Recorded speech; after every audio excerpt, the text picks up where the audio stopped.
Assalamualaikum warahmatullahi wabarakatuh. Saya Rizky Guntur Nuryawan dengan NIM 2006024.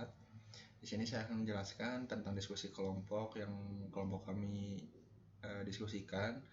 Tugas 7 yaitu planning. Untuk pertanyaan pertama, dalam banyak kasus mengapa goal state planning atau GSP menghasilkan solusi yang efisiennya lebih rendah dibandingkan solusi yang dihasilkan constraint posting atau CP. Yang kelompok kami diskusikan, menurut kelompok kami adalah salah satu alasan utama bahwa GSP seringkali menghasilkan solusi yang berisi tumpukan tujuan atau goal stack yang besar dan kompleks. Pada setiap iterasi perencanaan, GSP harus memilih tindakan yang memenuhi setiap tujuan pada tumpukan tujuan. Hal ini bisa menjadi sangat lambat dan sulit terutama ketika tumpukan tujuan besar dan kompleks. Di sisi lain, CP memformulasikan masalah perencanaan sebagai serangkaian batasan atau constraint yang harus dipenuhi oleh solusi. Dalam hal ini, CP hanya perlu memeriksa setiap batasan dan mencari nilai yang memenuhi semua batasan tersebut. Pendekatan ini seringkali lebih efisien karena memungkinkan untuk menghindari menghasilkan solusi yang tidak mungkin atau tidak berguna untuk dicapai.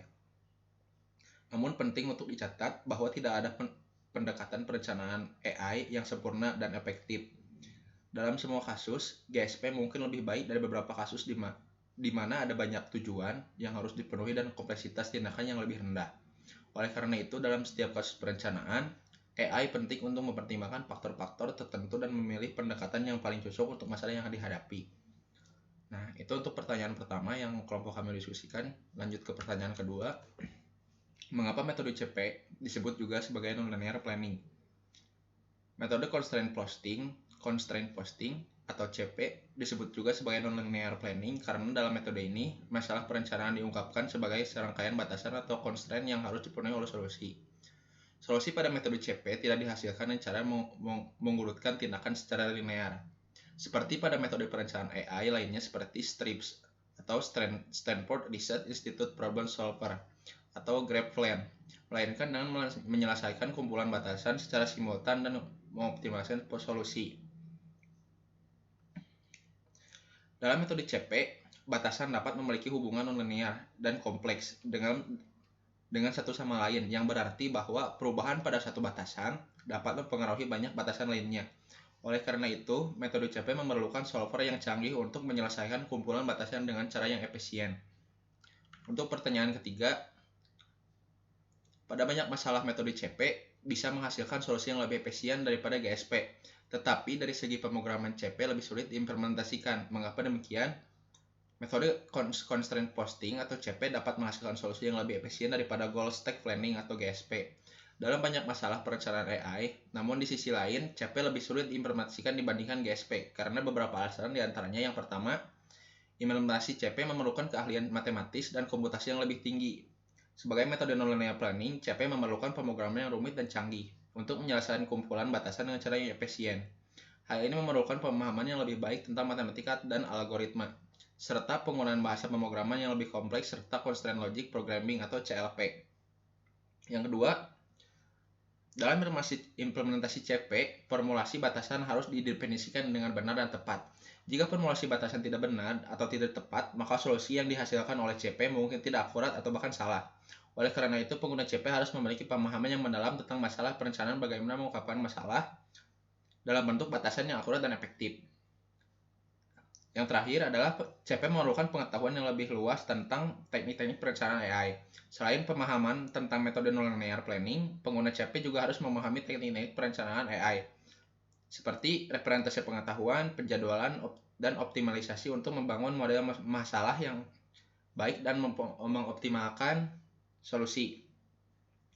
Lanjut ke pertanyaan keempat. Untuk kasus masalah 1 pada pembahasan sebelumnya, bagaimana langkah penyelesaian jika menggunakan metode CP? Untuk menyelesaikan masalah tersebut dengan metode constraint posting, pertama kita harus menentukan variabel dan domainnya. Kemudian kita menetapkan batasan atau constraint yang ada dalam masalah tersebut. Untuk variabelnya, on table atau X, di mana X dapat berupa A, B, C, D atau D. Domain true bisa didefinisikan dengan T atau false bisa didefinisikan oleh F. Batasan atau constraint on B, A, on table A, on table C, on table D.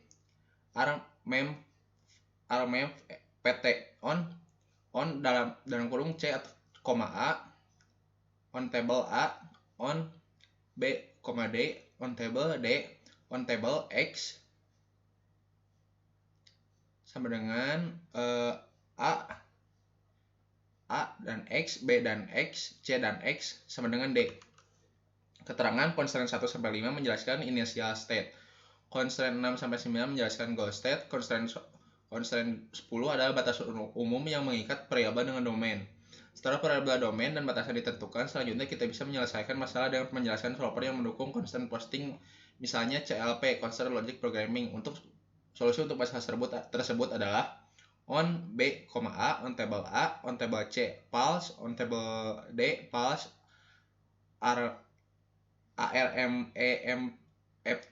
MPT yaitu true, on C, A, on table A, on B dan D, on table D sama dengan true. Artinya untuk mencapai goal state yang diinginkan kita harus melakukan tindakan ARM, EMP.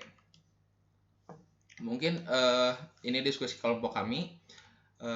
Terima kasih telah menyimak video ini. Saya Leci Guntur Nuryawan. Assalamualaikum warahmatullahi wabarakatuh.